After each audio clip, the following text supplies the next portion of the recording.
ఒకేసారి ఒకటి కంటే ఎక్కువ శత్రు లక్ష్యాలను ధ్వంసం చేసే క్షిపణి పరీక్ష విజయవంతమైంది. గగనతలంలో ఉన్న 4 లక్ష్యాలను ఏకకాలంలో ధ్వంసం చేసే శక్తి ఇప్పుడు భారత్ సొంతమైంది. 25 కిలోమీటర్ల పరిధిలోని లక్ష్యాన్ని ఖచ్చితంగా ఛేదించే సామర్థ్యం ఉన్న ఏకైక అస్త్రమే ఆకాశ్ మిస్సైల్. రక్షణ రంగంలో భారత్ మరో అరుదైన విజయాన్ని సాధించింది. సరిహద్దుల్లో అటు పాకిస్తాన్, ఇటు చైనాతో నిరంతరం ఉద్రిక్తతలు కొనసాగుతున్న నేపథ్యంలో భారత్ తన ఆయుధ సంపత్తిని మరింత బలోపేతం చేసుకుంటుంది. ఈ క్రమంలో గగనతల క్షిపణి రక్షణ వ్యవస్థకు సంబంధించిన స్వదేశీ టెక్నాలజీ అభివృద్ధిలో భారత్ ముందడుగు వేసింది.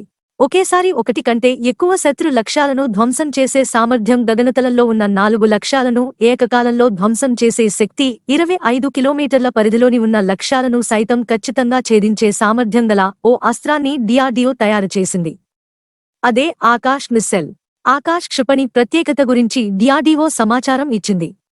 ఒకే ఫైరింగ్తో 2 లాంచర్ల నుంచి ఏకకాలంలో 2 మిస్సైళ్లు రిలీజ్ చేసి ఖచ్చితమైన గగనతల లక్ష్యాలను ఛేదించే సామర్థ్యం ఆకాశ్ క్షిపణి వ్యవస్థకు ఉందని, దీనిని అత్యాధునిక ఆయుధంగా పరిగణించనున్నట్లు DRDO తెలిపింది.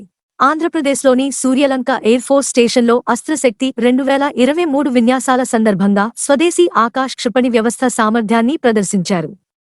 భారత వైమానిక దళం నిర్వహించిన అస్త్రశక్తి వ్యాయామంలో ఒకే ఆకాశ్ క్షిపణి వ్యవస్థ ఏకకాలంలో 4 మానవరహిత వైమానిక లక్ష్యాలను లక్ష్యంగా చేసుకుందని తెలిపింది. 4 లక్ష్యాలను ఛేదించే సత్తా ఉన్న తొలి దేశంగా భారత్ అవతరించింది. ఒకే ఫైరింగ్ యూనిట్ని ఉపయోగించి కమాండ్ గైడెన్స్ ద్వారా దాదాపు 25 కిలోమీటర్లు దూరంలో ఉన్న 4 లక్ష్యాలను ఏకకాలంలో ఛేదించగల సామర్థ్యం ఆకాశ్ సొంతమని తెలిపింది DRDO.